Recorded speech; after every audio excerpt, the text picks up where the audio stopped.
ஒரு மனிதன் உலகத்தில் 23 ஆண்டு காலம் ஒரு பிரச்சாரத்தை செய்கிறார், மாபெரும் சமூகத்தை வழிநடத்துகிறார். அந்த சமூகத்தினுடைய வழிநடத்தல் தன்னுடைய இறுதி கட்டத்தை அடைகிறது என்பதை அறிந்து கொள்ளுகிறார். தான் மரணிக்கப் போகிறேன் என்பதை வகியினூடாக புரிந்து கொள்ளுகிறார். அந்த நேரத்தில் சொல்லுகிற உபதேசத்தில் என்னவெல்லாம் இருக்கிறது என்பதை பாருங்கள். உலக பொருளாதாரத்தை பற்றி பேசுகிறார், உலக வாழ்க்கையினுடைய கட்டமைப்பை பற்றி பேசுகிறார், குடும்ப வாழ்க்கையின் சீர்திருத்தத்தை பற்றி பேசுகிறார், ஒரு மனிதனுக்கு மனிதன் செய்ய வேண்டிய கடமையை பற்றி பேசுகிறார். எதையெல்லாம் பேசுகிறார்?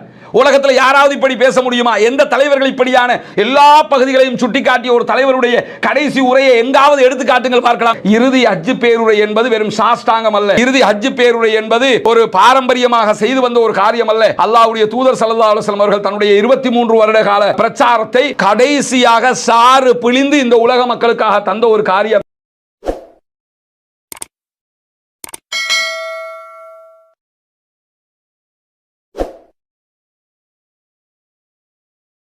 அஸ்ஸலாமு அலைக்கும் வரஹ்மத்துல்லாஹி வபரகாத்துஹு. இன்னல் ஹம்தலில்லாஹ் நஹ்மதுஹு வ நஸ்தஈனுஹு வ நஸ்தக்ஃபிருஹு வ நஊது பில்லாஹி மின் ஷுரூரி அன்ஃபுஸினா வ ஸய்யிஆத்தி அமாலினா மை யஹ்திஹில்லாஹு ஃபலா முதில்ல லஹு வ மை யுத்லில் ஃபலா ஹாதிய லஹு. அஷ்ஹது அல்லா இலாஹ இல்லல்லாஹ் வ அஷ்ஹது அன்ன முஹம்மதன் அப்துஹு வ ரசூலுஹு அம்மா பாத். எல்லா புகழும் புகழ்ச்சியும் அல்லாஹ் ஒருவனுக்கே உண்டாகட்டுமாக. அவனுடைய அமைதியும் கருணையும் நபிகள் பெருமானார் ஸல்லல்லாஹு அலைஹி வஸல்லம் அவர்கள் மீதிலும் அவர்கள் காட்டிய வழிப்படி மாத்திரம் வாழக்கூடிய அனைவர்கள் மீதிலும் உண்டாகட்டுமாக. புனிதமிக்க ஜும்மாவுடைய இந்த தினத்திலே நபிகள் பெருமானார் ஸல்லல்லாஹு அலைஹி வஸல்லம் அவர்கள் இந்த உலகத்திலே வாழ்ந்து மரணிப்பதற்கு முன்பதாக இந்த மார்க்கத்தை பிரச்சாரம் செய்து அதனூடாக கண்ட வெற்றிகளினூடாக புனிதமிக்க மக்கமா நகரத்திலே ரசூலுல்லாஹி ஸல்லல்லாஹு அலைஹி வஸல்லம் அவர்கள் புனிதமான இறுதி கடமையாக இருக்கிற ஹஜ்ஜுடைய கடமையை நிறைவேற்றினார்கள். இந்த ஹஜ்ஜுடைய கடமையின் போது ரசூலுல்லாஹி ஸல்லல்லாஹு அலைஹி வஸல்லம் அவர்களை எதிர்த்து பின்னாட்களில் இஸ்லாத்தை ஏற்றுக்கொண்ட மக்காவினுடைய மக்கள் அத்தனை பேருமே அங்கே பங்கு பெற்றிருந்தார்கள். அதே போன்று நபிகள் நாயகம் ஸல்லல்லாஹு அலைஹி வஸல்லம் அவருடைய கருத்துக்களை ஏற்று ரசூலுல்லாவுக்கு அடைக்கலம் கொடுத்த மதீனாவினுடைய சஹாபாக்கள் நபித்தோழர்கள் அத்தனை பேரும் அங்கே பங்கேற்றிருந்தார்கள். ரசூலுல்லாவோடு ஆரம்ப கட்டத்தில் நின்றவர்கள், எதிர்த்தவர்கள், பின்பு இஸ்லாத்தை ஏற்றுக்கொண்டவர்கள், அல்லாஹ்வுடைய தூதரோடு கடைசி வரைக்கும் ஒத்துழைப்பாக இருந்தவர்கள் என்று ஒருவர் விடாமல் அத்தனை பேருமே மக்காவினுடைய அந்த அரபாவினுடைய திடல்ல நிற்கிற நேரத்தில் அல்லாஹ்வினுடைய தூதர் ஸல்லல்லாஹு அலைஹி வஸல்லம் அவர்கள் இத்தனை ஆண்டு காலம் என்ன பிரச்சாரத்தை இந்த உலகத்திலே செய்தார்களோ அந்த அத்தனை பிரச்சாரத்தையும் சாறு பிழிந்து கொடுப்பதை போன்று மக்களுக்கு மத்தியில் எடுத்து சொல்லுகிறார்கள். அதனை கேட்டு அப்படியே அந்த மக்கள் தங்களுடைய வாழ்க்கையை அமைத்து கொள்ள வேண்டும், ஒரு மீள் பரிசீலனை செய்து கொள்ள வேண்டும் என்பதற்காகவும் கூட இந்த கருத்துக்கள் அந்த இடத்திலே பகிரப்படுகிறது. காரணம் என்னன்னா, 23 ஆண்டு காலம் அல்லாஹ்வுடைய தூதர் ஸல்லல்லாஹு அலைஹி வஸல்லம் அவர்கள் இஸ்லாமிய பிரச்சாரம் செய்கிறார்கள். அந்த 23 ஆண்டு காலத்தினுடைய சுருக்கம்தான் நபிகள் நாயகம் ஸல்லல்லாஹு அலைஹி வஸல்லம் அவர்களுடைய மக்காவினுடைய இறுதி உரையிலே பேசப்படுகிறது. இன்றைக்கும் அல்லாஹ்வுடைய தூதர் ஸல்லல்லாஹு அலைஹி வஸல்லம் அவர்களுடைய இறுதி பேருரை தொடர்பாக நபிகள் நாயகம் ஸல்லல்லாஹு அலைஹி வஸல்லம் அவர்கள் கடைசியாக செய்த மக்காவினுடைய பிரகடனம் தொடர்பாக உலகத்தில் இருக்கிற மாற்று மதத்தைச் சேர்ந்த பிற மத அறிஞர்கள் கூட சிலாகித்து பேசுவதை நம்ம பார்க்க முடியும். நபிகள் நாயகத்தினுடைய கடைசி உரையை நீங்கள் அத்தனை பேரும் படியுங்கள் என்று வலியுறுத்துவதை நாம் பார்க்க முடியும். அல்லாஹ்வுடைய தூதர் ஸல்லல்லாஹு அலைஹி வஸல்லம் அவருடைய மக்காவினுடைய பிரகடனத்தை கண்டிப்பாக ஆட்சியாளர்களும் தெரிந்து கொள்ளுங்கள் என்று சொல்லி அவர்களுக்கு அறிவுரை சொல்லுவதை கூட நம்ம பார்க்க முடியும். காரணம் என்னன்னு கேட்டா, அந்த இறுதி உபதேசம் என்பது, மக்காவினுடைய பிரகடனம் என்பது அவ்வளவு முக்கியத்துவம் வாய்ந்ததாக அல்லாஹ்வுடைய தூதர் ஸல்லல்லாஹு அலைஹி வஸல்லம் அவர்களால் முன்னெடுக்கப்பட்டிருக்கிறது. ரசூலுல்லாஹி ஸல்லல்லாஹு அலைஹி வஸல்லம் அவர்களுக்கு இறுதியாக இறக்கப்பட்ட திருமறை குர்ஆனுடைய வசனமும் அங்குதான் இறக்கப்படுகிறது. நமக்கெல்லாம் தெரியும், அல்லாஹ்வுடைய தூதர் ஸல்லல்லாஹு அலைஹி வஸல்லம் அவர்கள் நபியாக அறிவிக்கப்படுகிற நேரத்தில் முதன்மையாக 5 வசனங்கள் இறக்கப்படுகிறது.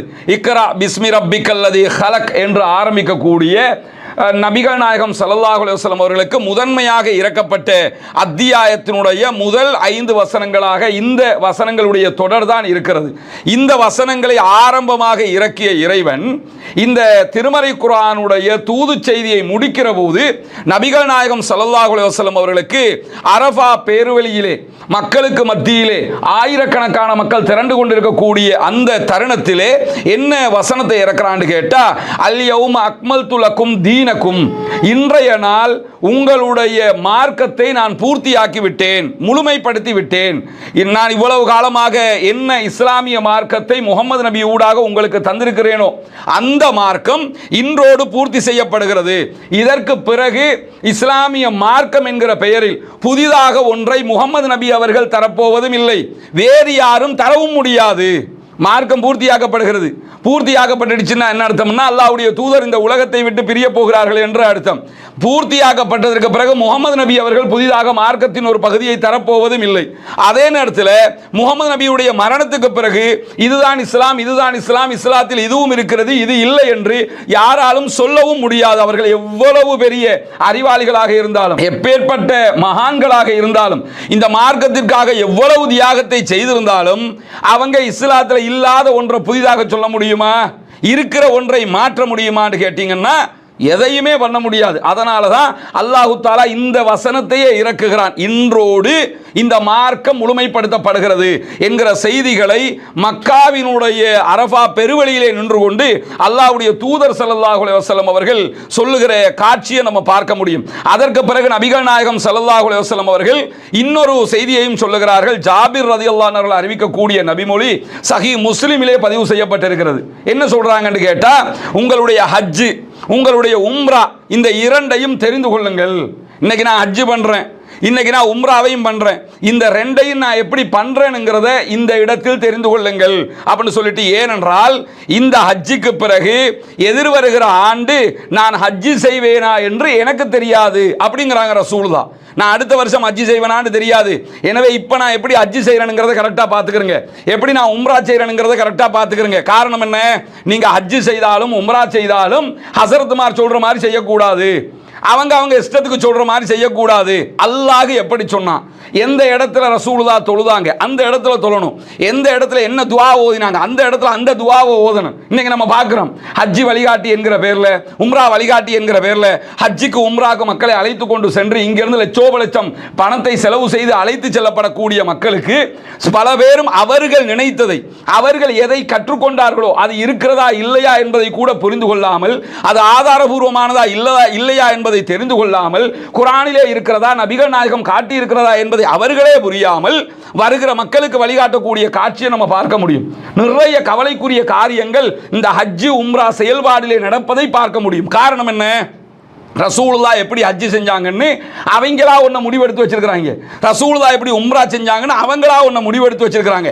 அப்படி இல்லாமல் அல்லாஹ்வுடைய தூதர் இந்த இடத்தில் நின்றார்கள், இந்த இடத்தில் நடந்தார்கள், இந்த இடத்தில் தொழுதார்கள், இந்த துஆவை ஓதினார்கள், இப்படி பிரார்த்தனை செய்தார்கள், இப்படி சுஜூது செய்தார்கள், இப்படி ருக்கூ செய்தார்கள், இப்படி தலையை மலித்தார்கள், இப்படி இஹ்ராம் ஆடையை கட்டினார்கள், இந்த இடத்தில் கட்டினார்கள், இந்த இடத்தில் கட்டச் சொன்னார்கள்.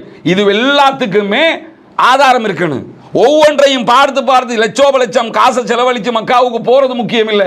போக முன்னாடி யாரு வழிகாட்டி என்பதை பாருங்கள், அவரிடத்தில் ஒவ்வொன்றுக்கும் ஆதாரம் கேளுங்கள். இந்த இடத்துல நிக்க சொல்றீங்களே என்ன ஆதாரம், இந்த இடத்துல இந்த துஆவை ஓத சொல்றீங்களே எந்த ஹதீஸ்ல இருக்குது, இந்த இடத்துல தொழ சொல்றீங்களே இதற்கு என்ன ஆதாரம், எல்லாவற்றுக்குமே ஆதாரம் கேட்டு கேட்டு இபாதத்துக்களை செய்ய வேண்டும், ஆதாரம் பார்த்து பார்த்து இபாதத்துக்களை செய்ய வேண்டும். ஏன்னா அவ்வளவு செலவு செய்து அவ்வளவு சிரமம் எடுத்து அங்க போகும்போது அல்லாஹ்வுடைய தூதர் நமக்கு என்ன சொல்லி தந்தாங்க, என்னுடைய ஹஜ்ஜை பார்த்துக் கொள்ளுங்கள், என்னுடைய உம்ராவை பார்த்துக் கொள்ளுங்கள், அடுத்த வருடம் நான் உயிரோடு இருப்பேனா இல்லையா என்பது எனக்கு தெரியாதுன்ட்டாங்க. எனவே இந்த ஹஜ்ஜையும் உம்ராவையும் அல்லாஹ்வுடைய தூதர் ஸல்லல்லாஹு அலைஹி வஸல்லம் அவர்கள் காட்டியதற்கு மாற்றமாக நாம் செய்துவிடக் கூடாது என்பதில் மிக கவனமாக இருக்க வேண்டும். இறுதி ஹஜ் பேருரையில ரசூலுல்லாஹ்வுடைய மக்கா பிரகடனத்தில் அல்லாஹ்வுடைய தூதர் ஸல்லல்லாஹு அலைஹி வஸல்லம் அவங்க அதை எப்படி மக்களுக்கு ஆரம்பிக்கிறார்கள் என்பதை பாருங்கள். அற்புதமான ஒரு ஆரம்பமாக இருக்கும். எப்படி ஆரம்பிக்கிறாங்கன்னா, மக்களிடத்தில் மக்களிடத்திலேயே கேள்வியை கேட்டு மக்களிடத்திலே பதிலை வரவழைத்து மக்களுக்கே விளக்கத்தை சொல்லுகிற ஒரு அற்புதமான பாணியை ரசூலுல்லாஹ் கையாளுகிறார்கள். மக்களுக்கு மத்தியிலே நின்று கொண்டு நபிகள் நாயகம் ஸல்லல்லாஹு அலைஹி வஸல்லம் அவங்க கேட்கிறாங்க, இது எந்த நாள் என்பது உங்களுக்கு தெரியுமா அப்படின்னு கேட்கிறாங்க. எல்லோருக்கும் தெரியும் எந்த நாளில் நம்ம நிற்கிறோம்னு. ஆனாலும் ரசூலுல்லாஹ் புதிதாக எதையாவது சொல்லுவார்கள், ரசூலுல்லாஹ் எதையாவது கற்றுத்தரப் போகிறார்கள் என்பதற்காக மக்கள் அத்தனை பேருமே அல்லாஹும் அவனுடைய தூதரும் தான் அறிவார்கள் அப்படிங்கிறாங்க. சொன்னதற்கு பிறகு உடனே நபிகள் நாயகம் ஸல்லல்லாஹு அலைஹி வஸல்லம் அவங்க சொல்றாங்க, இது புனிதமிக்க தினமாகும், நம்ம நிற்கிறது ஒரு புனிதமான நாளில் நின்றுக்கிட்டு இருக்கிறோம் அப்படிங்கிறாங்க. அதற்கு பிறகு இது எந்த நகரம் என்பது உங்களுக்கு தெரியுமா அப்படின்னு ரசூலுல்லாஹ் கேட்கிறாங்க. மக்காவில் தான் நிற்கிறோம்னு அத்தனை சஹாபாக்களுக்கும் தெரியும். ஆனால் அல்லாஹ்வுடைய தூதர் ஸல்லல்லாஹு அலைஹி வஸல்லம் அவர்கள் ஏதோ வஹீயினூடாக நமக்கு சொல்ல போகிறார்கள், அல்லாஹ்வும் அவனுடைய தூதரும் தான் அறிவார்கள், அல்லாஹ்வுடைய தூதர் அவர்களே அப்படின்னு சொல்லி அத்தனை மக்களும் ஒருமித்து நபிகள் நாயகம் ஸல்லல்லாஹு அலைஹி வஸல்லம் அவர்களுக்கு சொல்லும்போது அல்லாஹ்வுடைய தூதர் ஸல்லல்லாஹு அலைஹி வஸல்லம் அவர்கள் சொல்கிறார்கள், இது புனிதமிக்க மக்காவினுடைய நகரமாக இருக்கிறது அப்படிங்கிறாங்க. சொல்லிட்டு என்ன செய்றாங்கன்னு கேட்டா, நபிகள் நாயகம் ஸல்லல்லாஹு அலைஹி வஸல்லம் அவர்கள் இது எந்த மாதம் என்பதை நீங்கள் அறிவீர்களா அப்படின்னு கேட்கும்போது அல்லாஹ்வும் அவனுடைய தூதரும் தான் நன்றாக அறிவார்கள், அல்லாஹ்வுடைய தூதர் அவர்களே என்று சொல்லி மக்கள் அத்தனை பேரும் நபிகள் நாயகம் ஸல்லல்லாஹு அலைஹி வஸல்லம் அவர்களுக்கு பதில் சொல்லும்போது இது புனிதமான மாதமாகும் அப்படிங்கிறாங்க. துல்ஹஜ்ல நிற்கிறாங்க, புனிதமான மாதத்தில் இருக்கிறோம் அப்படின்னு சொல்லிவிட்டு அல்லாஹ்வுடைய தூதர் ஸல்லல்லாஹு அலைஹி வஸல்லம் அவர்கள் மிக அற்புதமான ஒரு விளக்கத்தை சொல்லுகிறார்கள். என்ன விளக்கம் சொல்றாங்க? இந்த புனிதமான நகரத்தில், இந்த புனிதமான மாதத்தில் உங்களுடைய இந்த புனிதமான நாள் எவ்வளவு புனிதமானதாக இருக்கிறதோ, ஒரு புனிதமான நகரத்தில் இருக்கிறோம், புனிதமான மாதத்தில் இருக்கிறோம், புனிதமிக்க ஒரு நாளில் நாம் அத்தனை பேரும் நிற்கிறோம், இதுவெல்லாம் எவ்வளவு புனிதமானதோ இந்த அளவுக்கு உங்கள் ஒவ்வொருவருடைய உயிரும் புனிதமானது. அடுத்தவனை சாகடிக்க நினைச்சிடாத, அடுத்தவனை கொல்ல நினைச்சிடாத, அடுத்தவனை அழிக்கணும்னு நினைச்சிடாத, அவனுடைய உயிர் புனிதமானது அப்படிங்கிறாங்க அல்லாஹ்வுடைய தூதர் ஸல்லல்லாஹு அலைஹி வஸல்லம் அவர்கள். அதே போன்று உங்கள் ஒவ்வொருவருடைய உடைமைகளும் சொத்துக்களும் புனிதமானது. அடுத்தவன் சொத்தை அபகரித்தாத, அடுத்தவனுடைய சொத்துல காணியை அபகரிச்சிடாத, அடுத்தவனுடைய சொத்துன்னு எது இருக்குதோ அது ஒரு முலமாக இருந்தாலும் சரி அங்குலமாக இருந்தாலும் சரி, காணி அபகரிக்கிறது, சொத்தை அபகரிக்கிறது, பணத்தை அபகரிக்கிறது, அவனுடைய எதெல்லாம் இருக்குதோ எதுலையுமே நீ கை வச்சிடக்கூடாது, அது புனிதமான அடுத்தவர்களுடைய பொருள் புனிதமானது, அதை எடுத்துவிடக் கூடாது அப்படிங்கிறாங்க. அதே மாதிரி உங்களுடைய மானம் மரியாதைகள் அத்தனையுமே புனிதமானது அப்படிங்கிறாங்க. காபத்துல்லாஹ் எப்படி புனிதமானதோ, மக்கமா நகரம் எப்படி புனிதமானதோ, நபிகள் நாயகம் ஸல்லல்லாஹு அலைஹி வஸல்லம் அவர்கள் சொன்ன அந்த தினம் எப்படி புனிதமானதோ, அந்த மாதம் எப்படி புனிதமானதோ, அந்த நகரம் எப்படி புனிதமானதோ, அது மாதிரி அடுத்தவர்களுடைய மானம் புனிதமானது, அவர்களுடைய கண்ணியம் புனிதமானது, அவர்களுடைய மரியாதை புனிதமானது. அதில் கை வச்சிடாதீங்க, அதை நாசப்படுத்திடாதீங்க, அதுக்கு நீங்க எஃபெக்ட் பண்ணுகிற விதமாக, அதை அழிக்கும் விதமாக எதையும் பண்ணிடாதீங்க அப்படின்னு சொல்லி அல்லாஹ்வுடைய தூதர் ஸல்லல்லாஹு அலைஹி வஸல்லம் அவர்கள் காபாவுக்கு நிகராக, மக்காவுக்கு நிகராக, அந்த நகரத்துக்கு நிகராக, அந்த நாளுக்கு நிகராக, அந்த மாதத்துக்கு நிகராக எதை சொல்லி காட்டுகிறார்கள்? அடுத்தவர்களுடைய விவகாரங்களை சொல்லி காட்டுகிறார்கள். இதெல்லாம் எதுக்கு சொல்றாங்க? மனிதனாக நம்ம இதில் எல்லாம் தலையிடுவோம், அடுத்தவன் மானத்தில் தலையிடுவோம், அடுத்தவன் மரியாதையில் தலையிடுவோம், அடுத்தவனுடைய புகழை அழிப்பதற்கு தலையிடுவோம், அடுத்தவனுடைய மரியாதையை இல்லாமல் ஆக்கிறதுக்கு தலையிடுவோம். இதெல்லாம் செய்வாங்கிறதுனால தான் மனிதர்கள் நீங்கள் இதை விட்டு தவிர்த்து கொள்ள வேண்டும். அடுத்தவனுடைய மானம் என்று வருகிற போது அதை நம்ம நாசமாக்குறோம்ங்கிற ஒரு எண்ணம் வருதா? இவன் இல்லாமல் ஆக்கிறணுமே இப்படி நினைக்கிறீங்களா? அப்ப காபாவை இல்லாமல் ஆக்கிறணும் என்று நினைப்பதற்கு சமானமான குற்றம் என்று புரிஞ்சுக்கிறீங்க. மக்கமா நகரத்தினுடைய அந்த புனிதத்தை இல்லாமல் ஆக்கிறோம் என்கிற அளவுக்கு இது ஆபத்தானது என்று புரிந்து கொள்ளுங்கள். துல்ஹஜ் மாதத்தினுடைய புனிதத்தை இல்லாமல் ஆக்கிறோம் என்கிற அளவுக்கு இது ஆபத்தானது என்பதை புரிந்து கொள்ளுங்கள். அது சொத்து, செல்வம், கண்ணியம், மானம், மரியாதை, உயிர்கள் எதுவாக இருந்தாலும் அல்லாஹ்வுடைய தூதர் ஸல்லல்லாஹு அலைஹி வஸல்லம் அவர்கள் மிக அழுத்தம் திருத்தமாக சொல்லி காட்டுகிறார்கள். எந்த தலைவர் இப்படியான ஒரு அறிவுரையை சொல்லி இருப்பார்? மார்ட்டின் லூதர் கிங்குடைய கடைசி உரையை பற்றி, அவர் மிக பிரபலமாக பேசிய உரையை பற்றி இன்றைக்கு உலகமே சிலாகித்து பேசுகிறது. நான் எனக்கு ஒரு கனவு இருக்கிறது என்று சொல்லி மார்ட்டின் லூதர் கிங் அமெரிக்காவிலே பேசிய உரை, அந்த உரை தான் மிக பிரபலமானது. ஐ ஹேவ் எ ட்ரீம் என்று சொல்லி நீங்க தேடி பார்த்தா தெரியும் மார்ட்டின் லூதர் கிங் என்னவெல்லாம் சொன்னார், அதெல்லாம் இருக்கும்.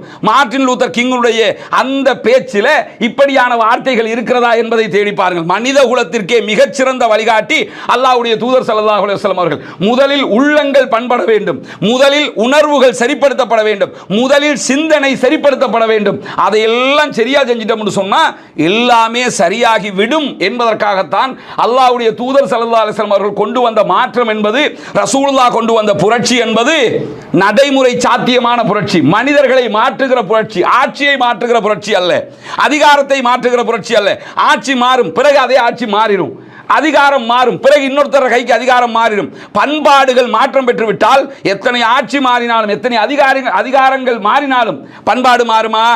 பண்புகள் மாறுமா? ஒழுக்கம் மாறுமா? ஒழுக்கம் ஒழுக்கமாக இருக்கும், கண்ணியம் கண்ணியமாக இருக்கும், மரியாதை மரியாதையாக இருக்கும். அதற்காகத்தான் அல்லாஹ்வுடைய தூதர் ஸல்லல்லாஹு அலைஹி வஸல்லம் அவர்கள் இதை சொல்லிவிட்டு மக்களுக்கு மத்தியிலே கேட்கிறார்கள், நாளை மறுமையிலே என்னை பற்றி விசாரிக்கப்படுவீர்கள். நான் உங்களுக்கு மத்தியில் இப்போ எல்லாம் செஞ்சிருக்கிறேன்பா, நாளை மறுமையில் என்னை பற்றி உங்களிடத்தில் அல்லாஹு தஆலா விசாரிப்பான், அப்பொழுது நீங்கள் என்ன சொல்லுவீர்கள் என்று கேட்கும்போது உடனே அங்கே இருக்கிற மக்கள் எல்லாம் சொல்லுகிறார்கள், அல்லாஹ்வுடைய தூதர் அவர்களே, உங்களுக்கு வழங்கப்பட்ட தூது செய்தியை நீங்கள் எத்தி வைத்து விட்டீர்கள் என்று நாங்கள் அல்லாஹ்விடத்திலே சொல்லுவோம், அதை நீங்கள் நிறைவேற்றி விட்டீர்கள் என்று அல்லாஹ்விடத்திலே சொல்லுவோம், உங்கள் சமுதாயத்திற்கு நன்மையைத்தான் நாடினீர்கள் என்று அல்லாஹ்விடத்திலே சொல்லுவோம், உங்கள் மீதுள்ள பொறுப்பை நீங்கள் நீக்கிவிட்டீர்கள் என்று அல்லாஹ்விடத்திலே நாங்கள் சாட்சியம் சொல்லுவோம் அப்படின்னு சொன்னதோட அல்லாஹ்வுடைய தூதர் ஸல்லல்லாஹு அலைஹி வஸல்லம் அவர்கள் கை விரலை உயர்த்துகிறார்கள், ஆட்காட்டி விரலை உயர்த்தி வானத்தை நோக்கி உயர்த்தி விட்டு சொல்கிறார்கள், அல்லாஹும்ம ஷஹத், அல்லாஹும்ம ஷஹத், இறைவா நீயே சாட்சியாக இரு. இந்த மக்கள் சாட்சி சொல்லிவிட்டார்கள். அப்படியே வானத்தை நோக்கி கையை உயர்த்திட்டு மக்களையும் நோக்கி ரசூலுல்லாஹ் கையை நீட்டுகிறார்கள், அல்லாஹும்ம ஷஹத், இறைவா நீயே சாட்சியாளன், யா அல்லாஹ் நீயே சாட்சியாக இரு அப்படின்னு சொல்லி அந்த மக்களுக்கு மத்தியிலேயே அவர்களிடம் இருந்தே பதிலை பெற்று அல்லாஹ்விடத்தில் அந்த மக்களையே சாட்சியாக அல்லாஹ்வுடைய தூதர் ஸல்லல்லாஹு அலைஹி வஸல்லம் அவர்கள் ஆக்குகிறார்கள். சஹீஹ் முஸ்லிமிலே இந்த செய்தி பதிவு செய்யப்பட்டிருப்பதை நம்ம பார்க்க முடியும். இதை மட்டும் தான் சொன்னாங்களா? அதை தாண்டி அல்லாஹ்வுடைய தூதர் ஸல்லல்லாஹு அலைஹி வஸல்லம் அவர்களுடைய மக்கா பிரகடனம் எதையெல்லாம் சொல்கிறது தெரியுமா? அல்லாஹ்வுடைய தூதர் ஸல்லல்லாஹு அலைஹி வஸல்லம் அவர்கள் சொல்கிறார்கள், அல் முஸ்லிமு அகுல் முஸ்லிம், ஒரு முஸ்லிம் இன்னொரு முஸ்லிமுக்கு சகோதரனாவான். ஒரு முஸ்லிம்னா பாகிஸ்தான்காரனாக இருக்கலாம், ஆஸ்திரேலியாக்காரனாக இருக்கலாம், அமெரிக்காக்காரனாக இருக்கலாம், மால்டீவ்ஸ்காரனாக இருக்கலாம், இந்தியனா இருக்கலாம், யாராக இருக்கலாம். முஸ்லிம் என்று வந்துவிட்டாலே அவன் உங்களுக்கு சகோதரன். ஒரு முஸ்லிம் இன்னொரு முஸ்லிமுக்கு சகோதரன் என்கிற பிணைப்பை உண்டாக்குகிறார்கள். எந்த சித்தாந்தத்தில் இது இருக்குது? எந்த மதத்தில் இது இருக்குது? எந்த கோட்பாட்டுல இது இருக்குது? எங்கேயாவது பார்க்க முடியுமா? இந்த நாட்டை சேர்ந்தவர்கள் இன்னொரு நாட்டில் இருக்கும்போது இதே கோட்பாட்டில் இருப்பவர்கள் சகோதரர்களாக பார்க்கப்படுகிற நிலை எங்கு இருக்கிறது? இஸ்லாத்தில் மாத்திரம்தான் இந்த சகோதரத்துவம் இருப்பதை நம்ம பார்க்க முடியும். அதே போன்று நபிகள் நாயகம் ஸல்லல்லாஹு அலைஹி வஸல்லம் அவர்கள் மேலதிகமாக சொல்லும்போது சொல்கிறார்கள், நாளை மறுமையிலே நீங்கள் உங்கள் இறைவனை சந்திப்பீர்கள், அப்பொழுது அவன் உங்களிடத்தில் உங்கள் செயல்கள் குறித்து விசாரணை நடத்துவான். நாளை மறுமையிலே அல்லாஹ் தஆலா நீங்க என்ன பண்ணினீங்கன்றதை பத்தி எல்லாம் கேள்வி எழுப்புவான்பா. அறிந்து கொள்ளுங்கள், மிக தெளிவாக சொல்கிறார்கள், அல்லாஹ் தெரிந்து கொள்ளுங்கள், அறிந்து கொள்ளுங்கள், நாளை மறுமையிலே விசாரணை நடத்தப்படுகிற போது எனக்கு பிறகு ஒருவர் மற்றவரின் கழுத்தை வெட்டி மாய்த்து கொள்ளும் வழிகேடர்களாக மாறிக்கொள்ளாதீர்கள். ஃபர்ஸ்ட்டுக்கு மானம் மரியாதை உயிர் எல்லாம் புனிதமானதுன்ட்டாங்க. சொல்லிட்டு சொல்றாங்கன்னா நாளை மறுமையில் விசாரிக்கப்படுவீங்க, நான் மௌத்தாயிருவேன், உங்களை விட்டு போயிருவேன். எனக்கு பிறகு ஒருவரை ஒருவர் வெட்டி கொண்டு குத்தி கொண்டு கொலைகளை உண்டாக்கி கொண்டு உங்களை நீங்களே அழித்துக் கொள்ளாதீர்கள், நாளை மறுமையிலே நஷ்டப்பட்டு விடுவீர்கள் என்று சொல்லக்கூடிய இந்த செய்தி சஹீஹுல் புகாரிலே பதிவு செய்யப்பட்டிருக்கிறது. சகோதரத்துவத்தை வலியுறுத்துறாங்க. அதோட சேர்த்து என்ன சொல்றாங்க? சகோதரத்துவத்தை குலைக்கும் விதமாக ஒருவரை ஒருவர் வெட்டி கொண்டு குத்தி கொண்டு செத்து விடாதீர்கள் அப்படிங்கிறாங்க. மேலதிகமாக ரசூலுல்லாஹி ஸல்லல்லாஹு அலைஹி வஸல்லம் அவர்கள் சொல்கிறார்கள், உங்களுக்கு என்ன நேர்ந்து விட போகிறதோ அப்படின்னு நான் பயப்படுறேன், அந்தோ பரிதாபமே அப்படின்னு பயப்படுறேன், நாளைக்கு ஏதாவது நடந்துருமே அப்படின்னு சொல்லி நான் அச்சப்படுறேன் சொல்லிட்டு கவனமாக இருங்க. சஹாபாக்களுக்கு சொல்கிறார்கள், உலக மக்களுக்கு சொல்கிறார்கள், கவனமாக இருங்கள். எனக்கு பிறகு ஒருவர் இன்னொருவருடைய கழுத்தை வெட்டி மாய்த்துக் கொள்வதன் மூலம் இறை மறுப்பாளர்களாக மாறிவிடாதீர்கள். நீங்க அநியாயமாக ஒருத்தனை கொண்டீங்கன்னா, அநியாயமாக ஒருவனுடைய உயிரை பறித்தீர்கள் என்றால் நீங்கள் இறை மறுப்பாளர்களாக மாறிவிடுவீர்கள். நீங்க இஸ்லாத்தில் இருக்கிறீங்கன்னா முஸ்லிம்னா இன்னொரு முஸ்லிமை கொல்லக்கூடாது, இன்னொரு மனிதனை கொல்லக்கூடாது. நீங்க கொன்னுட்டீங்கன்னா அது இறை மறுப்பு, இறை நிராகரிப்பு என்பதற்கு சமானமாக நபிகள் நாயகம் ஸல்லல்லாஹு அலைஹி வஸல்லம் அவர்கள் கொண்டு வந்து வைக்கிறார்கள். அப்ப சகோதரத்துவம் எவ்வளவு முக்கியமானது அதை தாண்டி ரசூலுல்லாஹ் சொல்றாங்க, மனமு வந்து தராத தன்னுடைய சகோதரனுடைய ஒரு பொருள் அல்லது ஒரு சொத்து எந்த முஸ்லிமுக்கும் ஆகுமானதல்ல. உங்களுக்கு யாராவது வந்து நான் சதக்கா வச்சுக்கிறீங்கன்னு தர்றான், இல்லாட்டி சக்காத்து வச்சுக்கிறீங்கன்னு தர்றாங்க, இல்ல அன்பளிப்பா இருந்தாங்க ஒரு 10,000 ரூபாய் காசை வச்சுக்கிறீங்கன்னு தர்றாங்க, இதுதான் உங்களுக்கு ஹலால். நீங்கள் யாருடைய சொத்தையும் பறிக்க கூடாது, யாருடைய செல்வத்தையும் அபகரிக்க கூடாது, எதையும் நீங்கள் பறிப்பதற்கு முற்படக்கூடாது என்று சொல்லிட்டு சஹாபாக்கள் சொல்கிறார்கள். தபரானிலே வரக்கூடிய ஒரு செய்தியிலே, அண்டை வீட்டுக்காரனுக்கு சொத்துல பங்கு கொடுங்க என்று ரசூலுல்லாஹ் வலியுறுத்துவார்களோ என்கிற அளவுக்கு அண்டை வீட்டுக்காரனை பற்றி பேசிக்கொண்டே இருந்தார்கள். பக்கத்து வீட்டுக்காரனோட வாய்க்கா சண்டை, பக்கத்து வீட்டுக்காரனோட வேலி சண்டை, கோழி சண்டை, பக்கத்து வீட்டுக்காரனோட எத்தனை சண்டைகள். ஒரு அண்டை வீட்டுக்காரன் நமக்கு ஒரு ஆபத்துன்னா உடனே வந்து நிற்க போறது அவன் தான். நமக்கு ஒரு சிக்கல்டா என்னமாண்டு வந்து நிற்க போறது அவங்க தான். அந்த மக்களோட பல பேரும் சண்டை பிடிப்பதை நீங்க பார்க்க முடியும். இதெல்லாம் கிராமங்கள்ல சர்வ சாதாரணமாக நடக்கும். நகரங்களில் கூட கொஞ்சம் குறைவு. கிராமங்களில் சர்வ சாதாரணமாக நடப்பதை பார்க்க முடியும். இந்த மாதிரி சண்டைகளை பற்றி ரசூலுல்லாஹ் சொல்லும்போது சஹாபாக்கள் சொல்றாங்க, சொத்துல பங்கு கொடுக்க சொல்லிடுவாங்களோன்னு நாங்க பயந்தோம். அந்த அளவுக்கு அல்லாஹ்வுடைய தூதர் ஸல்லல்லாஹு அலைஹி வஸல்லம் அவர்கள் அண்டை வீட்டுக்காரர்களை பற்றி பேசிக்கொண்டே இருந்தார்கள். அதை தாண்டி ரசூலுல்லாஹி ஸல்லல்லாஹு அலைஹி வஸல்லம் அவர்கள் சொல்கிறார்கள், அறியாமை கால செயல்பாடுகள் அத்தனையையும் என்னுடைய இரு பாதங்களுக்கு கீழே போட்டு புதைக்கிறேன் அப்படிங்கிறாங்க. சஹீஹ் முஸ்லிம்ல வரக்கூடிய செய்தி. இறுதி ரசூலுல்லாஹ்வுடைய பிரகடனத்தில் இதை சொல்கிறார்கள். அறியாமை காலத்தினுடைய எல்லா செயல்பாடுகளையும் வெட்டி வீசி அடிச்சு நொறுக்கி தான் ரசூலுல்லாஹி ஸல்லல்லாஹு அலைஹி வஸல்லம் அவர்கள் ஏகத்துவத்தை வளர்த்தார்கள். ரசூலுல்லாஹ் இஸ்லாத்தை சொல்லுகிற போது மக்காவினுடைய அறியாமை எவ்வளவு உச்சத்தில் இருந்தது. நிர்வாணமாக புனிதமிக்க காபத்துல்லாவை வலம் வருவார்கள், நிர்வாணிகளாக இருப்பார்கள். அவ்வளவு உச்சத்தில் மூடத்தில் இருந்தவர்கள் அத்தனை பேருடைய மூட கொள்கைகளையும் அகற்றி அத்தனை பேருடைய மூட நம்பிக்கைகளையும் இல்லாமலாக்கி ஏக இறைவன் அல்லாஹ்வை நம்புகிற இந்த ஏக தத்துவம் தான் உங்களுக்கு சிறப்பான நம்பிக்கை என்று உண்டாக்கி சிந்தனை ஏற்றுக்கொள்ளுகிற மிக தெளிவான நம்பிக்கையை கொடுத்து அத்தனை நம்பிக்கைகளையும் உள்ளே கொண்டு வந்து மூட கொள்கைகளை அழித்து இஸ்லாமிய மார்க்கத்தினுடைய இந்த சித்தாந்தத்தை அல்லாஹ்வுடைய தூதர் ஸல்லல்லாஹு அலைஹி வஸல்லம் அவர்கள் முன்வைத்தார்கள். அதைத்தான் சொல்லுகிறார்கள், அனைத்து மூட கொள்கைகளையும் என்னுடைய இரண்டு பாதங்களுக்கு கீழே போட்டு மிதிக்கிறேன். இனி மூட கொள்கைகளுக்கு இங்க வழி கிடையாது. யார் மூட கொள்கைகளை கொண்டு வரக்கூடாது அப்படிங்கிறாங்க. அதற்கு பிறகு ரசூலுல்லாஹி ஸல்லல்லாஹு அலைஹி வஸல்லம் அவர்கள் சொல்கிறார்கள், அறியாமை காலத்து கொலைக்காக இப்பொழுது பழி வாங்குகிற அந்த திட்டத்தை இன்றோடு நான் ரத்து செய்கிறேன். இதுக்கு முன்னாடி யாராவது கொலை பண்ணியிருந்தாங்கன்னா அதுக்கு பழி வாங்கணும்னு நினைச்சீங்கன்னா இனிமே அந்த பழி வாங்குதல் கிடையாது. அறியாமை காலத்தில் நடந்த எல்லாமே இன்றோடு முடிஞ்சிருச்சு. அறியாமை கால செயல்பாடுகள் எல்லாமே என்னுடைய பாதத்துக்கு கீழாக வந்துருச்சுன்னு சொல்லிட்டு முதலாக நான் ரத்து செய்கிற அறியாமை காலத்து கொலைக்கான பழி வாங்குதல் எதுன்னு சொன்னா என்னுடைய குடும்பத்தை சேர்ந்த ரபியாவினுடைய குழந்தைக்காக வாங்க வேண்டிய பழி. ரபியாவினுடைய குழந்தைக்காக பழி வாங்குறதுக்காக அவருடைய குடும்பம் துடிச்சுக்கிட்டு இருக்குது. அறியாமை காலத்தில் நடந்த கொலைக்காக இனிமேல் பழி வாங்க கூடாது, எனவே அதை நான் ரத்து செய்கிறேன். எங்க இருந்து ஆரம்பிக்கிறாங்க சீர்திருத்தம்? எங்க இருந்து வரணும்? அடுத்தவனுக்கு தத்துவம் சொல்வது லேசு, அடுத்தவனுக்கு உபதேசிப்பது லேசு, அடுத்தவனுக்கு அறிவுரை பகிர்வது லேசு, Facebookல கமெண்ட் அடிக்கிறது லேசு, Facebookல ஸ்டேட்டஸ் போடுறது லேசு. அது மாதிரி நம்ம வாழ்றது லேசா? அதை நம்முடைய வாழ்க்கையில் கொண்டு வருவது லேசானதாக இருக்குமான்னு பார்த்தீங்கன்னா அதுதான் ரொம்ப கடினமானது. அடுத்தவர்களுக்கு தத்துவம் பிலாசபி சொல்ல முடியும், சாக்ரட்டிஸ் மாதிரி எழுத முடியும், பக்கம் பக்கமாக எழுதி முடிக்க முடியும், கட்டுரைகளாக போட முடியும், புத்தகங்களாக வெளியிட முடியும். தத்துவங்கள் புத்தகங்களாக இருக்கலாம், தத்துவங்கள் எழுத்திலே இருக்கிறது, தத்துவங்கள் ஏட்டிலே இருக்கிறது. நடைமுறையில் கொண்டு வர வேண்டுமா இல்லையா? ரசூலுல்லாஹி ஸல்லல்லாஹு அலைஹி வஸல்லம் அவர்கள் நடைமுறையில் கொண்டு வந்த தலைவர் என்பதை நீங்கள் பார்க்க முடியும். எத்தனை தலைவர்கள் இப்படி பார்க்கலாம்? ஆரம்பத்தில் ஒன்றை சொல்லுவாங்க, பிறகு அதை மாற்றிக்கொண்டு அவங்களே அவர்களுக்கு முரணாக இருப்பார்கள். இப்படி லட்சோப லட்சம் தலைவர்களை இந்த உலகு பார்க்கிறது, இனியும் பார்க்கும். இதற்கு முன்பதாகவும் வரலாற்றிலே பார்த்து கொண்டிருக்கிறோம். ஆனால் அல்லாஹ்வுடைய தூதர் ஸல்லல்லாஹு அலைஹி வஸல்லம் அவங்க என்ன பண்றாங்கன்னு கேட்டா, தான் சொல்லுகிற தத்துவத்தை தன்னுடைய குடும்பத்திலிருந்தே ஆரம்பிக்கிற காட்சியை பார்க்க முடியும். என்னுடைய குடும்பம் இனி இதற்காக பழி வாங்க கூடாது அப்படின்ட்டாங்க. அதே மாதிரி இன்றைக்கு உலகம் முழுவதும் எகானமிக் கிரைசிஸ், உலகம் முழுவதும் பொருளாதார நெருக்கடி பல வகைகளில் ஏற்படுகிறது. இப்பொழுது இருக்கக்கூடிய நெருக்கடிக்கு ஹார்முஸ் நீர்நிலை பிரச்சனை ஒரு காரணமாக இருக்கிறது. ஆனால் இதைவிட உச்சமான காரணம் என்ன? இந்த பொருளாதார சிஸ்டம், இந்த வட்டி அடிப்படையிலான சிஸ்டம். எங்கெல்லாம் வட்டியை வச்சுக்கிட்டு இருக்கிறானோ அவங்க அத்தனை பேருமே பொருளாதாரத்தில் நெருக்கடிக்கு உள்ளாகுவதை நீங்கள் பார்க்க முடியும்.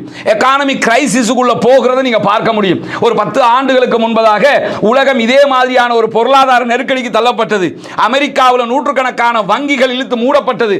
அந்த நேரத்தில் அமெரிக்காவினுடைய ஐரோப்பாவினுடைய இணைந்த ஐரோப்பிய கூட்டணியினுடைய ஒரு தூதுக்குழு சவுதி அரேபியாவுக்கு வந்தது. இந்தியாவினுடைய இந்து பத்திரிகை எழுதியிருந்த செய்தி இது. அந்த தூதுக்குழு வந்து என்ன கேட்டாண்டு கேட்ட, சவுதி அரேபியாவுடைய உலகமே பொருளாதாரத்தில் முடங்கி போய் இருக்குது, எகானமிக் கிரைசிஸ்ல சிக்கிக்கிட்டு இருக்காங்களே, நீங்க மட்டும் ஜெகஜோதியா இருக்கிறீங்களே, அதுக்கு காரணம் என்ன? அவனுக்கு தெரியாத அவன்கிட்ட பெட்ரோல் இருக்குன்னு, அவனுக்கு தெரியாத அவன்கிட்ட எரிவாயு இருக்குதுன்னு, அவனுக்கு தெரியாத அவன்கிட்ட அதுக்குரிய மூலதனம் இருக்குன்னு. அது காரணம் என்று தெரிந்திருந்தால் வந்திருக்கவே மாட்டாங்க. பெட்ரோல் இருக்குது அதனால நீங்க நல்லா இருக்கிறீங்க என்று தெரிந்திருந்தால் வந்திருப்பாங்களா? அவங்களுக்கு தெரியும் இது காரணம் அல்ல, பெட்ரோல் இருந்தாலும் இல்லாட்டியும் கிரைசிஸ் வந்தா வந்துரும். அப்ப என்ன காரணம்? அதை போய் தெரிஞ்சிட்டு வருவோம் போது சவுதி அரேபியா கொடுத்த பதில் என்ன? எங்களுடைய பொருளாதாரத்தில் வட்டி இல்லை, எங்களுடைய பொருளாதாரம் வட்டியை அடிப்படையாக கொண்டதில்லை, எங்களுடைய எக்கானமிக்ல இந்த வட்டியை நாங்க இன்க்ளூட் பண்றதில்லை, எனவே நாங்க நல்லா இருக்கிறோம் அப்படின்னாங்க. யூதர்கள் தான் இதனுடைய அடிப்படை. வட்டியை கொண்டு வர்றது, வட்டிக்கு சிஸ்டம் கொண்டு வர்றது, இது எல்லாமே யூதர்களுடைய பொருளாதார சிஸ்டம். இது அவங்க தான் இந்த உலகத்தை நாசமாக்கி அவங்க மட்டும் வாழணும், மற்றவங்க எல்லாம் நாசமா போகணுங்கிறதுக்காக இந்த சிஸ்டத்தை கொண்டு வருவாங்க. ரசூலுல்லாஹி ஸல்லல்லாஹு அலைஹி வஸல்லம் அவர்கள் என்ன சொல்கிறார்கள் என்று சொன்னால், வட்டி இன்றோடு ரத்து செய்யப்படுகிறது. இனிமே யாரும் வட்டி எடுக்க கூடாது, யாரும் வட்டி கொடுக்க கூடாது. முதலில் என்னுடைய குடும்பத்தில் இருந்தே நான் ஆதரிக்கிறேன் என்று சொல்லி என்னுடைய பெரிய தந்தை அப்பாஸுக்கு வர வேண்டிய வட்டியை நான் ரத்து செய்கிறேன். அவர் முதல்ல எடுத்துக்கலாம், இனி வட்டியை எடுக்க கூடாது, அந்த வட்டி அனைத்துமே இன்றோடு ரத்து செய்யப்படுகிறது அப்படிங்கிறாங்க. ரசூலுல்லாஹி ஸல்லல்லாஹு அலைஹி வஸல்லம் அவர்கள் சொன்ன மாதிரி வட்டிக்குள்ள போகாம, வட்டி எடுக்காம, வட்டி கொடுக்காம, வட்டியோடு சம்பந்தப்படாம நீங்க என்ன பொருளாதார வேலைகளை செய்தாலும் முதலில் நிம்மதியாக இருக்கலாம். எல்லாமே நிம்மதிக்காக தானே, உழைக்கிறதுக்கு, சம்பாதிக்கிறதுக்கு, கோடி கோடியா பணம் சேர்க்கிறதுக்கு, வீடு கட்டுறதுக்கு, வாகனம் வாங்குறதுக்கு, எல்லாமே நிம்மதியா வாழ்றதுக்கு தானே. அந்த நிம்மதி வேணும்னா அல்லாஹ்வுடைய தூதர் ஸல்லல்லாஹு அலைஹி வஸல்லம் அவர்கள் வட்டி எடுக்காதன்னாங்க, வட்டி பொருளாதாரத்துக்குள்ள போகாதன்னாங்க, வட்டிக்கு கையெழுத்து போடாதன்னாங்க, அதுக்கு துணை போகாதன்னாங்க. இதை எதையுமே செய்யாம நீங்கள் உங்களுடைய பொருளாதாரத்தை வலுப்படுத்தி கொண்டு வந்து கொண்டே இருந்தீர்கள் என்று சொன்னால் கண்டிப்பாக என்னாகும், உங்களுடைய வாழ்வில் நிம்மதி கிடைக்கும், உங்களுடைய பொருளாதாரம் வெற்றி அடையும். நிம்மதியான எவனுக்கு கிரைசிஸ் வந்தாலும், எவனுடைய கம்பெனி திவாலானாலும், எவனுடைய பேங்கை இழுத்து மூடினாலும் உங்களுடைய கம்பெனி திவாலாகுமா? திவாலாகாது. காரணம் என்ன? திவாலாகிற அளவுக்கு, கிரைசிஸுக்குள்ள போற அளவுக்கு, பொருளாதாரத்தில் மந்தத்தில் இணைகிற அளவுக்கு உங்க பொருளாதாரம் இல்லை. அது உங்க சொத்து. அடுத்தவன் சொத்துன்னு வட்டியை நீங்க எடுத்துக்கிட்டா தான், அடுத்தவன் சொத்துன்னு வட்டியை உங்களோட சேர்த்துக்கிட்டா தான் நீங்க மாட்டிக்கிறீங்க. உங்க சொத்து மட்டும்தான் இருக்குதுன்னா அதுக்குள்ள போக வேண்டி வருமா? பொருளாதாரமும் ஸ்டேபிளாக இருக்கும். அதனால தான் நபிகள் நாயகம் ஸல்லல்லாஹு அலைஹி வஸல்லம் அவர்கள் அதை கீழே போட்டு மிதிச்சிடுறேன், அதை என்னுடைய குடும்பத்தில் இருந்து முதல்ல அகற்றிடுறேன் சொல்லி இறுதி பேருரையில மக்கா பிரகடனத்தில் இதை சொல்லுகிறார்கள். அதே போன்று ரசூலுல்லாஹி ஸல்லல்லாஹு அலைஹி வஸல்லம் அவர்கள் சொல்கிறார்கள், கடன் திருப்பி செலுத்தப்பட வேண்டிய ஒன்று. அடுத்தவனுடைய கடனுக்கு பொறுப்பேற்றவனும் கடனாளி தான். அவன் கடனை நான் தர்றேன்னு பொறுப்பெடுத்துட்டியே, அவனும் கடனாளி. அவன் கடன் நான் எப்படி தர முடியும்னு கேட்க முடியாது, நீ தானே பொறுப்பெடுத்த, அப்ப நீ தான் தரணும். கடன் என்றால் திருப்பி கொடுத்தே ஆகணும், கடன் நிறைவேற்றப்பட வேண்டிய ஒன்று என்று சொல்லி மனித உரிமைகள் விவகாரத்தில் கடனை இன்க்ளூட் பண்ணி ரசூலுல்லாஹி ஸல்லல்லாஹு அலைஹி வஸல்லம் அவர்கள் மக்கா பிரகடனத்திலே சொல்லுகிறார்கள். அதே மாதிரி சொல்றாங்க, ஒருவருடைய சுமையை இன்னொருவர் சுமக்க மாட்டார் என்று ரசூலுல்லாஹி ஸல்லல்லாஹு அலைஹி வஸல்லம் சொல்லிட்டு, ஒருவன் குற்றம் இழைக்கிறான் என்றால் அவன் அவனுக்காகவே குற்றம் இழைக்கிறான். ஒருத்தன் ஒரு பாவம் செய்யறான், அது அவனுடைய பாவம் தானே. ஒருத்தன் கொலை செஞ்சான், அவன் தானே கொலை செஞ்சான். அவன் கொலை செஞ்சதுக்காக அவனுடைய தகப்பனை கொல்ல முடியுமா? அவனுடைய தாயாருக்கு பழி வாங்க முடியுமான்னா அது செய்யக்கூடாதுங்கிறதுக்காக ரசூலுல்லாஹ் சொல்றாங்க, எவன் குற்றம் இழைக்கிறானோ அவன் தனக்குத்தானே குற்றம் இழைத்துக் கொள்கிறான். தந்தை செய்யும் குற்றத்திற்கு மகன் பொறுப்பாளியாக மாட்டான், மகன் செய்கிற குற்றத்திற்கு தந்தை பொறுப்பாளியாகவும் மாற மாட்டார் அப்படின்னு சொல்லி நபிகள் நாயகம் ஸல்லல்லாஹு அலைஹி வஸல்லம் அவர்கள் சொல்லிவிட்டு ஆட்சியாளர்களை பற்றி பேசுகிறார்கள், அதிகார வர்க்கத்தை பற்றி பேசுகிறார்கள். காது மூக்குகள் அருந்த கண்ணன் கருத்த அடிமை உங்களுக்கு ஆட்சியாளராக நியமிக்கப்பட்டு அவர் உங்களை அல்லாஹ்வினுடைய வேதத்தின்படி வழிநடத்தினார் என்று சொன்னால் அவருக்கு நீங்கள் செவிசாய்த்து கட்டுப்பட வேண்டும் அப்படிங்கிறாங்க. ஒரு கருப்பு நிற அடிமை, கண்கள் காதுகள் எல்லாம் வெட்டப்பட்ட ஒரு அடிமை, அவரை உங்களுக்கு தலைவராக நியமிச்சாச்சு. அல்லாஹ் சொன்னபடி வாழுங்கன்னு சொல்லி வழிகாட்டுறாரு, தூதர் சொன்னபடி தான் வாழணும் சட்டத்தை உருவாக்குறாரு. இப்படி ஒருத்தர் இருப்பாருன்னு சொன்னா நீங்க அவருக்கு கட்டுப்படணும், அவருடைய கட்டுப்பாட்டை மீறக்கூடாது, ஆட்சியை கவுக்க போயிடக்கூடாது. குர்ஆன் சொன்ன அடிப்படையில் வாழ்ந்தாருன்னா, அந்த அடிப்படையில் உங்களுக்கு வழிகாட்டினார்னா அவருக்கு நீங்க கட்டுப்பட்டு நடக்கணும்னு சொல்லக்கூடிய ரசூலுல்லாஹி ஸல்லல்லாஹு அலைஹி வஸல்லம் சொல்றாங்க, இஸ்தௌசு பின்னிசாஇ கைரா, பெண்கள் விவகாரத்திலே ரொம்ப கவனமாக இருந்து கொள்ளுங்கள், அவர்களுக்கு நீங்கள் நலவை மட்டும்தான் நாட வேண்டும் அப்படின்னு சொல்லிட்டு நீங்கள் அவர்களை அமானிதமாக பெற்றுக்கொள்கிறீர்கள். ஒரு மனிதன் உலகத்தில் 23 ஆண்டு காலம் ஒரு பிரச்சாரத்தை செய்கிறார், மாபெரும் சமூகத்தை வழிநடத்துகிறார். அந்த சமூகத்தினுடைய வழிநடத்தல் தன்னுடைய இறுதி கட்டத்தை அடைகிறது என்பதை அறிந்து கொள்ளுகிறார், தான் மரணிக்கப் போகிறேன் என்பதை வஹீனூடாக புரிந்து கொள்ளுகிறார். அந்த நேரத்தில் சொல்லுகிற உபதேசத்தில் என்னவெல்லாம் இருக்கிறது என்பதை பாருங்கள். உலக பொருளாதாரத்தை பற்றி பேசுகிறார், உலக வாழ்க்கையினுடைய கட்டமைப்பை பற்றி பேசுகிறார், குடும்ப வாழ்க்கையின் சீர்திருத்தத்தை பற்றி பேசுகிறார், ஒரு மனிதனுக்கு மனிதன் செய்ய வேண்டிய கடமையை பற்றி பேசுகிறார். எதையெல்லாம் பேசுகிறார்? உலகத்தில் யாராவது இப்படி பேச முடியுமா? எந்த தலைவர்கள் இப்படியான எல்லா பகுதிகளையும் சுட்டிக்காட்டிய ஒரு தலைவருடைய கடைசி உரையை எங்காவது எடுத்து காட்டுங்கள் பார்க்கலாம். எங்குமே நீங்கள் பார்க்க முடியாது. ரசூலுல்லாஹி ஸல்லல்லாஹு அலைஹி வஸல்லம் அவர்கள் சொல்கிறார்கள், நீங்கள் வெறுக்கும் யாரையும் உங்களுடைய வீட்டுக்குள்ளே அனுமதிக்காமல் இருப்பதுதான் உங்கள் மனைவி மீது இருக்கக்கூடிய மிகப்பெரிய கடமையாக இருக்கிறது. இதே நேரம் உங்கள் மனைவியர் உங்களுக்கு செலுத்த வேண்டிய கடமை இது. நீங்க அவங்களுக்கு அழகான ஆடை கொடுக்க வேண்டும், அவர்களுக்கு தேவையான உணவுகளை கொடுக்க வேண்டும், அவர்களை பராமரிக்க வேண்டும். இது நீங்க அவங்களுக்கு செய்ய வேண்டியது. அவங்க செய்ய வேண்டியது என்ன? அவங்க அங்க ஒழுக்கத்தை உங்ககிட்ட மட்டுமே பாதுகாக்க வேண்டியது.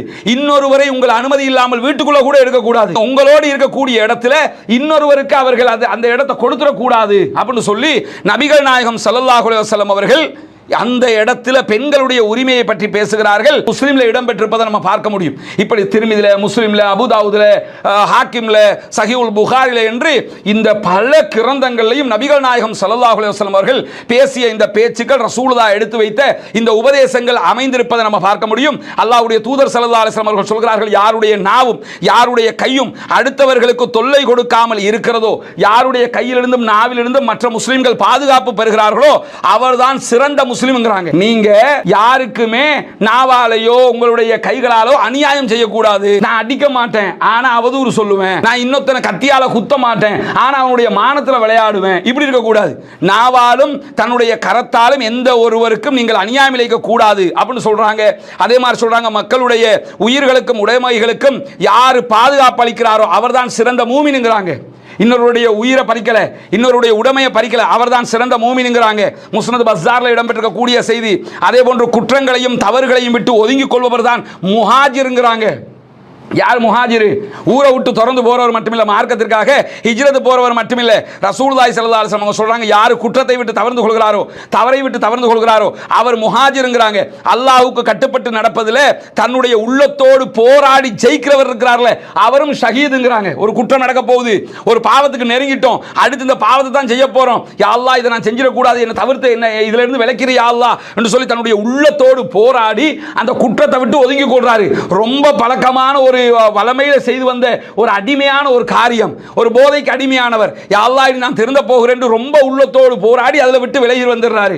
அடிக்கடி விபச்சாரம் செய்யக்கூடிய ஒருவர், யா அல்லாஹ் நான் இதை விட்டு தவிர்த்து கொள்ள வேண்டும் என்று அல்லாஹ்விடத்தில் பொறுப்பு சாட்டி அதிலிருந்து விலகிக் கொள்கிறார். இப்படி எந்த குற்றத்தையாவது செய்து வருகிற ஒருவர் உள்ளத்தோடு போராடி அதிலிருந்து விலகிக் கொள்கிறார் என்று சொன்னால் அவர் ஷஹீது அப்படிங்கிறாங்க ரசூலுல்லாஹி ஸல்லல்லாஹு அலைஹி வஸல்லம் அவர்கள். இப்படி ஹிப்பான்ல இடம்பெற்றிருக்கக்கூடிய நபிமொழியாக இதை பார்க்க முடியும். ரசூலுல்லாஹ் சொல்கிறார்கள், உங்களுடைய இறைவனை அஞ்சிக் கொள்ளுங்கள், 5 நேர தொழுகைகளை தொழுது கொள்ளுங்கள், நோன்பை கடைபிடித்துக் கொள்ளுங்கள், உங்களுடைய பொருட்களில் ஜகாத்தை கொடுத்து விடுங்கள், அதிகாரமுடையவர்களுக்கு கட்டுப்பட்டுக் கொள்ளுங்கள், உங்கள் இறைவன் உங்களை சுவனத்தில் நுழைவிப்பான், எனவே சுவனத்தில் நுழைந்து விடுங்கள் அப்படிங்கிறாங்க. திருமிதியில இந்த நபிமொழி இடம்பெற்றிருக்கிறது. இறுதி ஹஜ்ஜிலே நபிகள் நாயகம் ஸல்லல்லாஹு அலைஹி வஸல்லம் அவர்கள் பேசும்போது இறுதியாக இன்னும் 2 விவகாரங்களை பேசுகிறார்கள். ஒன்று சொல்கிறார்கள், உங்களுடைய பூமியிலே தான் இனி வணங்கப்படுவேன் என்பதை விட்டும் ஷைத்தான் நிராசை அடைந்து விட்டான். மக்காவுக்குள்ள இனி சிலை வணக்கம் வராது, மக்காவுக்குள்ள மற்ற வணக்கங்கள் வராது. ஷைத்தானுக்கே தெரியும் இனி இவங்களை வழிகெடுக்க முடியாது என்று ஷைத்தான் நிராசை அடைந்து விட்டான். ஆனால் ஒன்றில் அவன் நிராசை அடையல. என்ன சொல்லுவான் தெரியுமா? நீங்க சாதாரணமாக கருதி எந்த அமலை எல்லாம் விட்டுறீங்களோ அந்த அமல் விவகாரத்தில் உங்களை அவனை வழிபட வைப்பான். சின்ன சுன்னத்தான காரியம் தானே, இது ஒரு சுன்னத்து விஷயம் தானே, இதை நம்ம பெருசா செய்யணுமா? சுன்னத்து தொழுகை தானே, இந்த மாதிரி சின்ன அமல்களை விட்டு விடுவீர்கள். எனவே அந்த அமல் விஷயத்தை அவன் பொருந்திக்கிடுவான். பரவாயில்லை 5 நேரம் தொழுதாலும் சுன்னத்து தொழாம இருக்கிறானே, பரவாயில்லை 5 நேரம் தொழுதாலும் இரவு தொழாம இருக்கிறானே, பரவாயில்லை மற்ற வேலையை செஞ்சாலும் இந்த சுன்னத்துன்னு சொல்லி சின்ன விஷயம் தானே விட்டுட்டு போயிடறான்னு சொல்லி அதில் அவன் சந்தோஷப்பட்டுக்கிறான். எனவே அல்லாஹ்வுக்கு செய்கிற இபாதத்துக்கள்ல பெரிய இபாதத்துக்களை செய்வதற்கு நீங்கள் ஆர்வம் காட்டுவதை போல சின்ன இபாதத்துக்களையும் செய்ய வேண்டும். இல்லை என்றால் அது ஷைத்தானுக்கு ஆர்வமாக அமைந்து விடும் அப்படிங்கிறாங்க. நபிகள் நாயகம் ஸல்லல்லாஹு அலைஹி வஸல்லம் அவர்கள் மேலதிகமாக சொல்கிறார்கள், அல்லாஹ்வை போற்றி புகழ்ந்து மசீஹ் தஜ்ஜாலை பற்றி கூற தொடங்குகிறார்கள். நீண்ட நேரம் தஜ்ஜாலை பற்றியே நபிகள் நாயகம் ஸல்லல்லாஹு அலைஹி வஸல்லம் அவர்கள் பேசுகிறார்கள். பேசிவிட்டு என்ன செய்றாங்கன்னு கேட்டா, எந்த ஒரு இறை தூதரும் தஜ்ஜாலை பற்றி எச்சரிக்காமல் விட்டதில்லை அப்படின்னு சொல்லிட்டு நூஹ் அலைஹிஸ்ஸலாம் அவர்கள் அவனை பற்றி எச்சரித்தார்கள். அவர்களுக்கு பின்னால் வந்த எல்லா இறை தூதர்களும் தஜ்ஜாலை பற்றி எச்சரித்தார்கள் அப்படின்னு சொல்லிட்டு, என்னுடைய சமுதாயமாக இருக்கிற உங்களுக்கு மத்தியிலே தான் அவன் இறுதி காலத்திலே தோன்றுவான், தஜ்ஜால் வரை இருக்கிறான்னு சொல்லிட்டு அவனுடைய பல அடையாளங்களை ரசூலுல்லாஹி ஸல்லல்லாஹு அலைஹி வஸல்லம் அவர்கள் பல கட்டங்களில் சொல்லியிருக்கிறார்கள். இந்த இடத்துல மீண்டும் சொல்கிறார்கள், உங்களுடைய இறைவன் ஒற்றை கண்ணன் அல்ல, அல்லாஹ்வுக்கு 2 கண்ணு மிக தெளிவாக தெரியும், ஒற்றை கண்ணன் அல்ல. ஆனால் தஜ்ஜால் தன்னை இறைவன் என்று சொல்லுவான், நான் தான் கடவுள் என்று சொல்லுவான். அவனுடைய வலது கண் ஒற்றை கண்ணாக இருக்கும், அவனுடைய வலது கண்ணு தெரியாது, ஒற்றை கண்ணனாக இருப்பான். திராட்சை, அதாவது காய்ந்த திராட்சை மாதிரி அவனுடைய இந்த வலது கண் இருக்கும். அப்பவே பார்த்துக்கிறீங்க, இவன் உங்கள் இறைவன் அல்ல, இவன் பொய்யன். அது ஒரு சோதனையாக அல்லாஹ் தஆலா இறுதி காலகட்டத்திலே தஜ்ஜாலை அனுப்புவான் என்கிற செய்தியையும் நபிகள் நாயகம் ஸல்லல்லாஹு அலைஹி வஸல்லம் அவர்கள் சொல்லுகிற செய்தி இப்னு உமர் ரலியல்லாஹு அன்ஹு அவர்கள் அறிவிக்கிறார்கள். சஹீஹுல் புகாரியிலே பதிவு செய்யப்பட்டிருக்கிறது. அதை தாண்டி ரசூலுல்லாஹ் கடைசியாக சொல்கிறார்கள், இங்கு வருகை தந்திருக்கக்கூடியவர்கள் வராத அத்தனை சகோதரர்களுக்கும் இந்த தகவலை எத்தி வைத்து விடுங்கள். ஏன்னா இவ்வளவு செய்தியை சொல்லிட்டு சொல்றாங்க, இங்க வராதவங்க நீங்க வந்தவங்க பல செய்திகளை புரிந்து கொள்வீர்கள், அறிந்து கொள்வீர்கள். இங்கு வராதவர்களும் இதை தெரிந்து கொள்ள வேண்டும், புரிந்து கொள்ள வேண்டும், அறிந்து கொள்ள வேண்டும். உங்களை விடவும் அவர்கள் சில விஷயங்களை புரிந்து கொள்வார்கள். எனவே இங்கு வந்தவர்கள் வராதவர்களுக்கு இந்த செய்திகளை அறிவித்து கொடுத்து விடுங்கள் என்று சொல்லி அல்லாஹ்வுடைய தூதர் ஸல்லல்லாஹு அலைஹி வஸல்லம் அவர்கள் இந்த செய்தியை சொல்வதை பார்க்க முடியும். எனவே இறுதி ஹஜ் பேருரை என்பது வெறும் சாஷ்டாங்கம் அல்ல. இறுதி ஹஜ் பேருரை என்பது ஒரு பாரம்பரியமாக செய்து வந்த ஒரு காரியம் அல்ல. அல்லாஹ்வுடைய தூதர் ஸல்லல்லாஹு அலைஹி வஸல்லம் அவர்கள் தன்னுடைய 23 வருட கால பிரச்சாரத்தை கடைசியாக சாறு பிழிந்து இந்த உலக மக்களுக்காக தந்த ஒரு காரியம். எனவே இந்த இறுதி ஹஜ் பேருரை மக்காவினுடைய பிரகடனம் என்பது நாம் ஒவ்வொரு நாட்களும், ஒவ்வொரு மாதமும், ஒவ்வொரு நேரத்திலும் புரிந்து கொள்ள வேண்டிய, அறிந்து கொள்ள வேண்டிய ஒன்றாக இருக்கிறது. அதை தெரிந்து கொள்ளுகிற போதுதான் இஸ்லாம் என்றால் எவ்வளவு புனிதமானது, எவ்வளவு கண்ணியமானது, எவ்வளவு மகத்துவமானது என்பதை புரிந்து கொள்ள முடியும். அப்படி எல்லாவற்றையும் புரிந்து கொண்டு இம்மையிலும் மறுமையிலும் வெற்றி பெறுவோமாக. அல்ஹம்துலில்லாஹி ரப்பில் ஆலமீன்.